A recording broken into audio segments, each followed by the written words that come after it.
What is poppin' YouTube? Today we're talking about 10 players you should be trading for right now before the trade deadline comes up into your league. The first player we should be trading for is going to be James Cook. Now, there's been a lot of worries with James Cook, especially with the fact that Leonard Fournette just signed with the Buffalo Bills. Playoff Lenny, the man who comes in and absolutely demolishes backfields. We've seen this happen with Tampa Bay, and now we're going to see it happen again here with the Buffalo Bills. But with this happening with the Buffalo Bills, the big worry and concern with our man James Cook is that he's not going to get the same volume of touches that we're normally accustomed to seeing with James Cook. And I just think that is going to be false, because if we look at his week 8 performance, 14 for 67, 8.3 fantasy points per game. So you're saying, wait a second, if he's not getting his end zone touches and those are going to go to Lenny Fournette, Caleb, why are you telling me to go trade for James Cook? I think it's because when we're looking at the efficiency metrics of James Cook, he's still top 8 in all these things: yards per carry, yards per attempt. When you want a running back like James Cook, you want a guy like that. Now, are we hoping that he continues with this 12 to 14 rushing attempts per game and has some PPR upside? Yes, but I think whoever owns James Cook is definitely going to be looking to sell him right now a little low. Get out for whatever you can, but I think getting out for whatever you can prices are a good buy low price for James Cook. So he's going to be my first trade target of the week. My second trade target is going to be Gus Edwards. And we talked about Gus Edwards as a sell high in our video on Tuesday, but we had a live stream yesterday. There were some very valid concerns and questions brought up about Gus Edwards' workload rest of season. When we look at his week 8 performance, 19 rushing attempts, 80 yards, 28.4 fantasy points is what he earned. He was the RB3 last week. So we had the fact that he's in a backfield where there's not a lot of competition. You got Justice Hills, Keontae Mitchell. We're looking at an improving offense. I think Gus Edwards is definitely someone that I'm looking to trade for right now because he is not valued appropriately. I know he just finished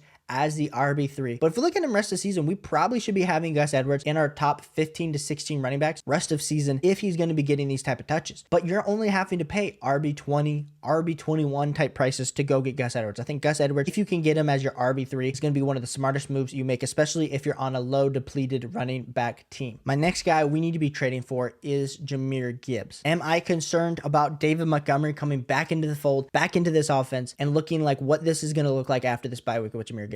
Yes. But whoever has Jahmyr Gibbs is thinking the same exact thing. Is he going to be the superstar league winning type running back that I just saw the last 2 weeks, or is he going to be going back to being the old Jahmyr Gibbs? I think the true answer to this is probably somewhere in the middle. Now, 29.9 points is what he put up this last week with 31 touches, 5 targets, 66% opportunity share, where we have back-to-back weeks, 27, 29 fantasy points. It's really hard for me not to tell you to go buy Jahmyr Gibbs because I think we've seen that top end upside. And if for some reason something else were to happen to David Montgomery and or the Lions realize they spent a first round pick on this running back towards the back end of the season, we could be talking about Jahmyr Gibbs the same way, in the same category as CMC, Bijan, and Austin Eckler. And if you want a running back that is still has some question marks but could easily get up into that range of running backs, I think go trade for Jahmyr Gibbs now with whoever has him. Probably feeling a little bit worried. If you offer someone top 12 to 15 type running back, I think you could easily go get some Jahmyr Gibbs. So Jahmyr Gibbs is my next player that I feel like you need to trade for. My next guy that you need to go trade for on the same exact team is going to be Sam LaPorta. Now is the time to go shore up your tight end room. And yes, Travis Kelce, Mark Andrews, probably going to be really expensive. Sam LaPorta is going to be expensive as well. But whoever drafted Sam LaPorta, there's a good chance they have another good quality tight end. You might be able to go pay fair market value to go get Sam LaPorta, who's been 19.7, what he put up this last week with 10 targets, 29.4%. The Lions just continue to take steps. Jameson Williams hasn't come in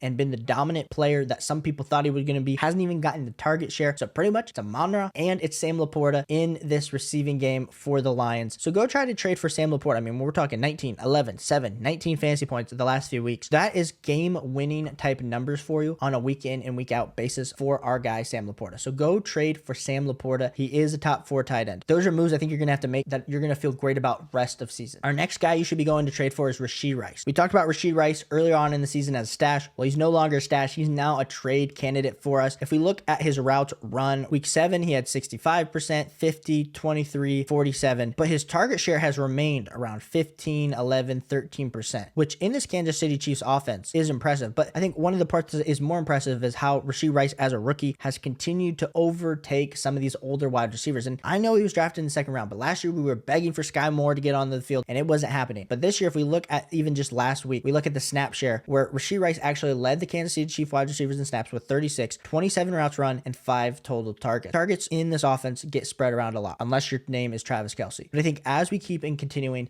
each and every week, we're seeing Rashee Rice and Patrick Mahomes continuing to build that upside. I like some Rashee Rice. I think you're going to feel great if you have Rashee Rice. We're looking at schedule. We got some really great matchups. We got Dolphins Dolphins and Chiefs. This week we have Chiefs versus Raiders, Eagles versus Chiefs, Chiefs and Packers over the next few weeks. So definitely go get some Rashee Rice because the matchups are there. They're going to have to throw the ball. And I think Rashee Rice takes that next step. My next trade for candidate is going to be DK Metcalf. DK Metcalf has kind of had it's been an up and down season for my man DK Metcalf, 100%. And JSN had a really great week this last week. But if we look back on week 8, 39% target share, 87% routes run, absolutely dominant performance for DK Metcalf. Did that translate to amazing fantasy points? No, it did not. But I think as we look at the metrics, as we look at the sample size, and as we look at the red zone targets, DK Metcalf has had 7 red zone targets this season, putting him as the wide receiver 20, according to Player Profiler. Also has 8 deep targets, putting him as wide receiver 27. He's getting targeted down the field in the end zone. Just hasn't translated. And the thing that we know about DK Metcalf in previous years is if that receiving upside, if that touchdown upside has been there, that makes him a very, very dangerous wide receiver. Like we said last week, 5 for 67, 0 touchdowns. I mean, Tyler Lockett had 8 for 81 and 1 touchdown. Jackson Smith-Njigba had 3 for 36 and 1. I think JSN continues to take a bigger role into this offense, but I continue to believe that that's going to impact Tyler Lockett a lot more than it's going to affect DK Metcalf. So I'm going to trade for DK Metcalf because he is a super low, cheap wide receiver you can get right now that does have high-end potential. Now, we will be talking about our man Chris Olave here next. I know I didn't put him in my Tuesday video because you guys are sick and tired of me harping on Chris Olave, but the target share has been absolutely insane from Chris Olave. This last week, 7 for 57, 12 fantasy points. It doesn't get the job done for you. But the thing that we have to look at, Derek Carr, 19 for 27, 310 yards, 2 total touchdowns. If we look at Chris Olave's targets, this last week he had a 31% target share, which on the season puts him as a 27% target share. For those of you that don't know,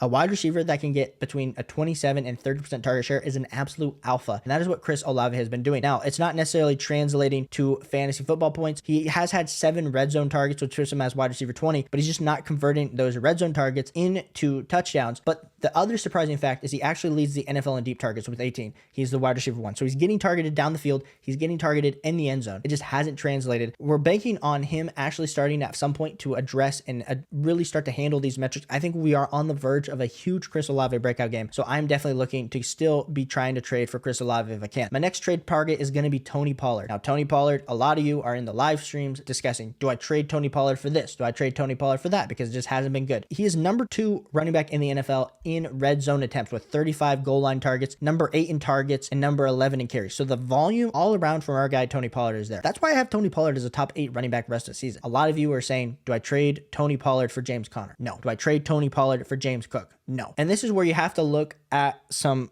deep stats. Shout out to Dwayne McFarlane here on Twitter for deep diving into Tony Pollard, where he says Tony Pollard ranks as the 5th worst running back in percentage of go-to-go carries, more yards than expected per next-gen stats, next to names like Dalvin Cook and Latavius Murray.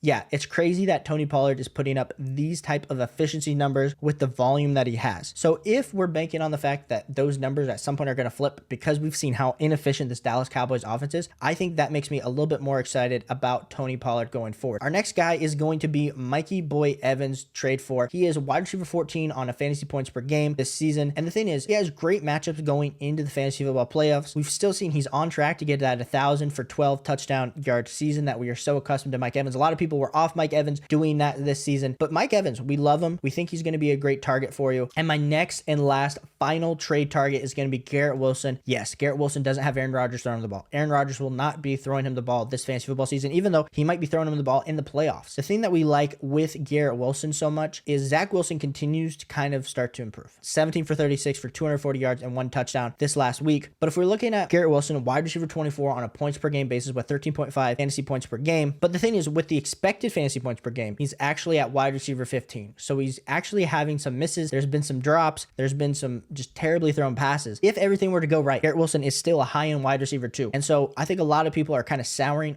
on Garett Wilson. So definitely go see if you can go try to trade for Garett Wilson. My final trade target is going to be James Conner. He's going to be coming back off of IR. We saw the volume, got Kyler Murray running around, throwing the ball, and that's going to improve the offense. That's going to improve the overall efficiency. So James Conner is my next guy that you should be trading for. Appreciate you guys tuning in. Hit that like button, hit that subscribe button, and I'll catch you on the next one. Peace.